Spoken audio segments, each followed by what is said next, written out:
You are listening to the Toxic Mold Podcast with Steve Worsley, the toxic mold expert and your number one source for mold consulting and mitigation in the USA.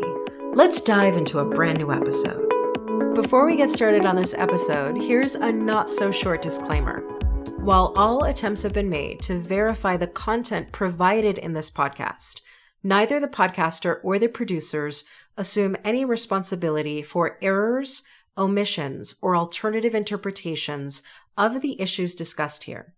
All information stated in this podcast is the opinion of Steve Worsley. Steve Worsley is a mold specialist with over 25 years of experience in the construction and mold industry. The Toxic Mold Podcast is for information sharing purposes only. The views expressed are those of the podcaster and his alone.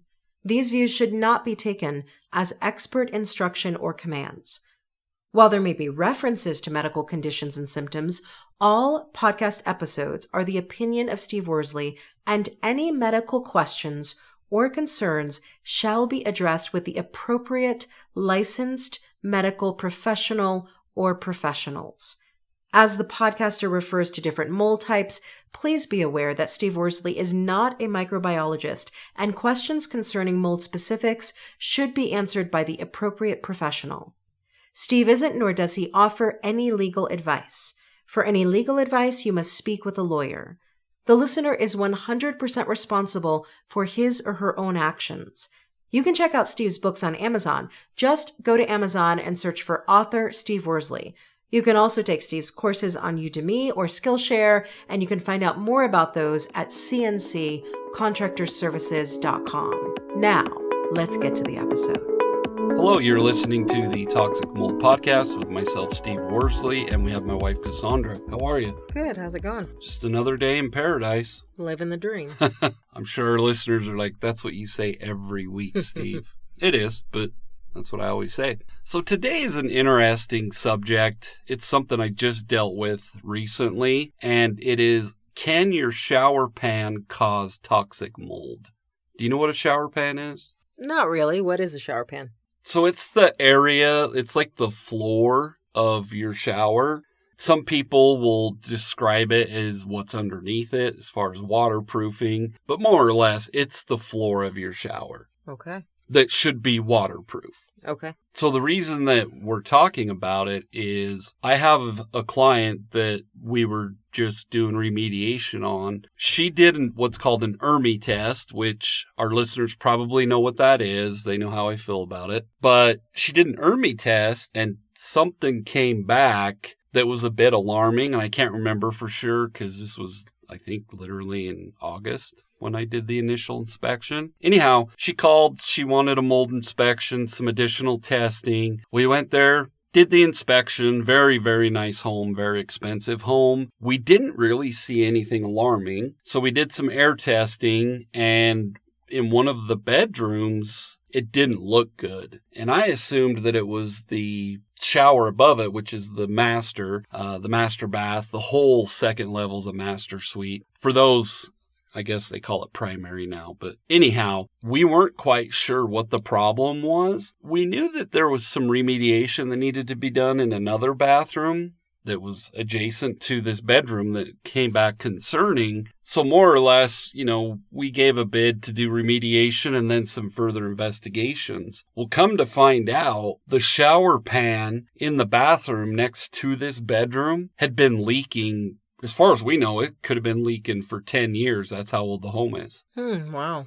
Crazy. Yeah, wow. And it, come to find out, with further investigations, that's how we determined that the shower pan was leaking. And it's literally probably going to be over $100,000 fix. Wow. Because it was all custom tile and vanity. I mean, just one of those homes. Wow. So now who puts in a shower pan originally, like when you build a house? It just depends on this property that I'm talking about, it's a high-end it's an expensive home. It's all custom is probably the best way to explain it. But in most of our listeners' homes, a shower pan's just a piece of fiberglass that you can buy at Home Depot or Lowe's. And so typically the plumber will put it in. If it's not the plumber, then the tile layers. Okay. And so really it could be the plumber or it could be the tile layer. But then how do you know whether or not they put it in well? You have to do a test. Do most people do tests of their shower pans? When I did home inspections, I had this little contraption that it was a shower pan or drain plug, and it wasn't like what a plumber puts in there. It was designed so if I forgot to turn it off, there was a hole at the top where the water would flow through. But more or less, you just put a couple of inches of water at the bottom of your shower, leave it there. So if you're doing it for like a mold inspection or a home inspection, you'd fill that up, kind of take a picture or leave a mark with a pencil where the water line is on the floor of the shower. And then, 20, 30 minutes later, hour later, you go check it and make sure the water level hasn't dropped. Okay. Because if it has dropped, then we know there's a leak. Yeah, because the water's going somewhere. Exactly. If it's dropped. Yep. And the leak could be from the shower pan itself. It could be, maybe some grout wasn't sealed. Like it could be many different reasons why. But at the end of the day, depending on the severity of the concern, it would determine what you have to do. So how often should someone replace a shower pan? Oh, geez. I don't really know the answer to that. But once again, so let's say it's a prefabbed fiberglass shower pan. It should last several decades. Now, if it's not a prefabbed, like fiberglass or acrylic or whatever, if it's a tile floor that, has a curb in it and all of that, you should be checking it routinely, like every year. Does that make sense? So every year somebody should be doing that test of a shower pan? If it's tile on the floor, Oh, I wow. would. Okay.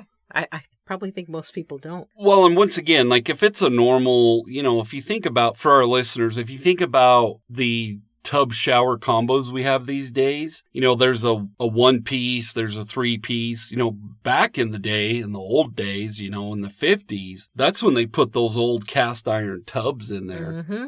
And then they would put wall coverings around it, like that kind of stuff. I mean, that's old school heavy duty stuff. You shouldn't have to worry about that. But these days, a lot of times we use tile and then grout the tile and then you waterproof it. Well, if our listener has a tile floor in their shower, you should check it. I would say every year. Wow. So maybe it should coincide with doing either the fall or the spring checklist every year. Yeah, that's something I should add. Mm-hmm, I think so. I think it's something that a lot of people don't think about. And like I said, the property that I had just dealt with, it's all obviously an assumption, but I believe it could have been leaking the entire time. The house was built 10 years ago. So Wow. There was 10 years of moisture damage, as you can imagine. Will there be any signs or symptoms outside of you testing a shower pan to let you know it's probably faulty or no? So if it is tile, you would check the grout. Each tile is however big the squares are. You have to maintain the grout for all tile, and it should be, well, that's a big discussion whether it should be sealed or shouldn't be sealed. In my opinion, it depends on the kind of tile you're using and the kind of grout. But to answer your question, you can check that grout or the tiles and make sure there's no cracks. Okay. And if you see cracks, then is that a signal to test the shower pan? Exactly. Oh, it is. Okay. Yep. And if you have a prefabbed, fiberglass shower pan, meaning it comes in one piece, it has the hole in the middle or on one side. Let's say you dropped something heavy. I don't know what you would have in the shower that's that heavy, but let's say you dropped something. If it hits the floor and you can see, it's scarred it a little bit, I would do a test too. Okay. Does that make sense? So like if you have a massive bottle of shampoo and you're washing your hair and you drop the massive bottle, that warrants testing a shower pan. Exactly. Okay. And for our listeners, they can go to Amazon and buy a plug. Okay. I mean, there's all sorts of stuff you could do to test that shower pan. But to go back to what your question is, because that's a good question, what indicators would show that there's a problem? Something we usually or used to talk about all the time is humidity gauges. if you put humidity gauges in your bathroom, let's say, after you're done showering, it takes 15 to 20 minutes for the humidity to drop back to normal levels. Let's say it's at 35%. You shower, jumps up to 80%. Well, 15, 20 minutes later, it should be back down to 35%. Okay. If your shower pan is leaking, that's telling us moisture just keeps getting underneath that shower. The humidity would not drop that quickly. Does that make sense? So how long of a period of time without the humidity dropping is a concern? It's like 30 minutes, 40 minutes? No, I would say a couple hours. A couple hours. So literally, there are a couple of things I'm hearing. People should have humidity gauges in their bathrooms. Yes. And people should monitor those humidity gauges and notice how long it takes once they've done a really hot shower, for example, or a bath, to see how long it takes on average for that humidity go down. Exactly. So you know when something's off. Yeah, because you bought for our home. So this is a good point. It's a good time for me to ask you, what does the humidity do in our bathrooms? I don't know. I don't look at our Govee. Do you see the irony, though? I don't look at our Govee enough because the first couple of weeks I checked in, it was all the same every single day. But I should schedule 10 minutes once a week or once a day to look at it. Right. But the luxury of doing what you did, you can get away with that for a couple reasons. Mm-hmm. I know a good mold guy. Yes. We have other humidity gauges, but the nicer ones, and what did you pay, 100? Yeah, and I'm pretty sure it also has an alarm. That's the other reason I don't look at it. It will alarm me. It'll send me a message just like the continuous glucose monitors if something is off. Right. And that's what I was going to tell our listeners. Like, if you spend a little bit more money, so you got, what, a 3-pack or was it 5? It was a 3-pack. For like $100? $100, yep. You can spend a little bit more money, and that's how you'll know. But, another interesting thing is it reminds me of the Luft. Oh, yeah. The Luft I see with my own eyes. How often do you tell me it's red? All the time. All the time. And how often do I go check the app? Yes. And that's why on cnccontractorservices.com, you do offer some additional sort of report reading when people buy a Luft through you. Yeah. So I have an affiliate link. I will put that in the podcast description. Mm-hmm. So I'm an affiliate. For our listeners, you can buy the Luft through my affiliate link. If you buy it through my link, I do provide analysis of your results for 1 year. Yeah, which is amazing. It's a really good deal. Oh, it's really good. And we haven't talked about the Luft for a while, but I like that one because it's plugged into the hallway. You have the app on your phone, but I, even without the app, can see when it turns red. Yep. Or when it's blue, or when it's white? Yeah, I think it's like a light yellow. Yellow, green, blue, and red. Red, and I can ask you about what that means. Exactly, and the app will show you. Yeah, and for our listeners, if you do, purchase the Luft through my affiliate link, you do have to send me your results every quarter. Absolutely. Like, it's not something that, I don't reach out to our listener and say, hey, thanks for buying a Luft. Like, I have no way of knowing who buys it anyways, but make sure, if you go and buy one and you buy it through my affiliate link, make sure you send me those every quarter. Absolutely. And you can get your affiliate link on cnccontractorservices.com, right? Exactly. Okay, and you'll put it in the show notes. Yeah, I think it's on the website. I don't know. Okay, you do most of maintaining that. Yes, so we'll need to look at that. Right. But you'll put it in the show notes. Exactly, and so they'll be able to buy one. Very good. But going back to what we were talking about, like, that's the thing is for our listeners, you do have to, care enough or set alarms in your phones to make sure you're checking these things. Because if you just ignore it, you could have, a $50,000 mold remediation project all because you just didn't pay attention. Mm-hmm.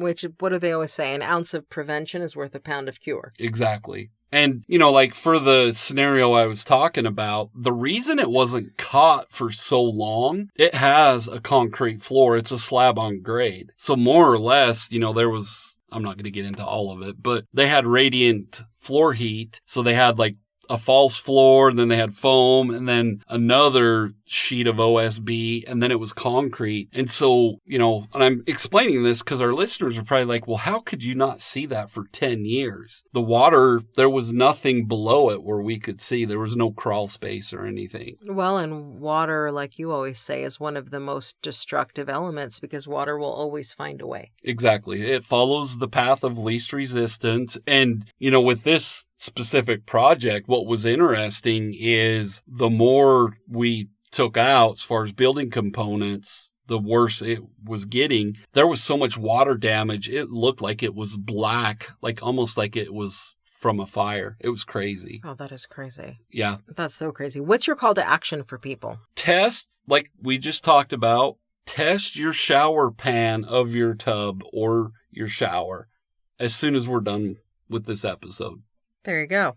It takes you 5 minutes. It could save you thousands of dollars. So we talked about the Luft. We will put that in the show notes. You can use that affiliate link if you purchase the Luft through the link. I provide 1 year of analysis of the readings. Just to explain to our listeners, I hope I can remember them all. There are 6 things that the Luft monitors: temperature, humidity, radon, which is really important, TVOCs, ECO2, and air pressure. Yep. And it will let you know by the color it shows you. Exactly. I appreciate all you listeners. Have a great week. Thank you for listening to this episode. Make sure you go to our website at cnccontractorservices.com and sign up for the mold investigation checklist. Again, go to cnccontractorservices.com and get your free mold investigation checklist today. You can also, on cnccontractorservices.com, find out more about Steve's courses and books and consultations. Once again, go to cnccontractorservices.com.